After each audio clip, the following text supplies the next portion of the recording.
para pejabat negara menjadi sangat lebih memalukan dan memuakkan karena kecurangan dalam pemilu yang dinilai banyak pihak yang terburuk dalam sejarah Indonesia.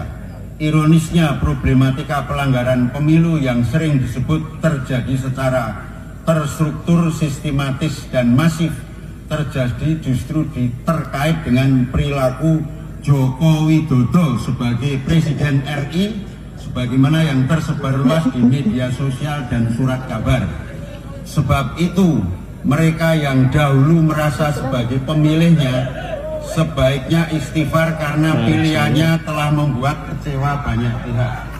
Bangsa kita adalah bangsa yang besar, namun akibat perilaku yang curang dalam pemilu, kita bisa menjadi bangsa yang porak-poranda dibuatnya. Pemilihan umum yang seharusnya dilaksanakan tidak jujur, tidak adil, tidak transparan, apalagi justru itu dimulai dari tokoh kita, maka rusaklah pemilu yang kita jalani. Bahkan hingga kita masih harus menunggu proses peradilan sengketa pemilu. Semoga saja keputusan yang ditunggu oleh banyak pihak mampu memberi kepuasan pada masyarakat luas.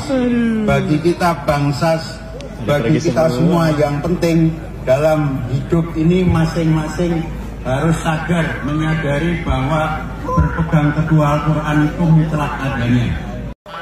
Iki piye iki? Salat Idul Fitri kok malah bahas pemilu iki piye? Dadi tinggal bali karo jamaahe. Bubar. Tinggal bali karo jamaahe iki piye iki mami dan khotib kae khotibe piye kae? Khotibe piye Pak? Khotibe piye Pak?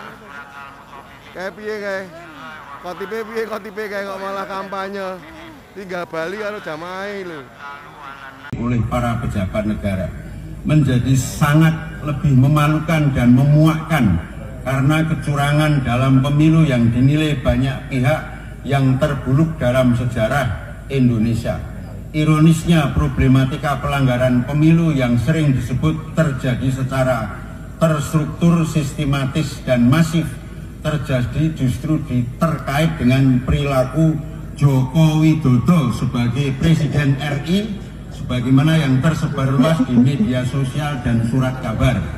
Sebab itu, mereka yang dahulu merasa sebagai pemilihnya sebaiknya istighfar karena pilihannya telah membuat kecewa banyak pihak.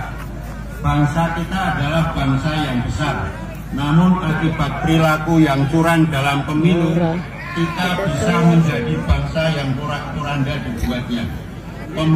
Pemilihan umum yang seharusnya dilaksanakan tidak jujur, tidak adil, tidak transparan, apalagi justru itu dimulai dari tokoh kita, maka rusaklah pemilu yang kita jalani. Bahkan hingga kita masih harus menunggu proses peradilan sengketa pemilu. Semoga saja keputusan yang ditunggu oleh banyak pihak mampu memberi kepuasan pada masyarakat luas.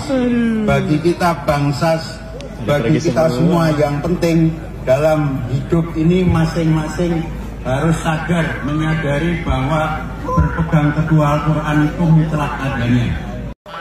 Iki piye iki? Salat Idul Fitri kok malah bahas pemilu iki piye? Dadi tinggal bali karo jamaahe. Bubar. Tinggal bali karo jamaahe iki piye iki mami dan khotib kae khotibe piye kae? Khotibe Pak? Khotibe piye Pak? Kae piye kae? Khotibe kae kok malah kampanye. Tinggal bali karo jamaahe lho.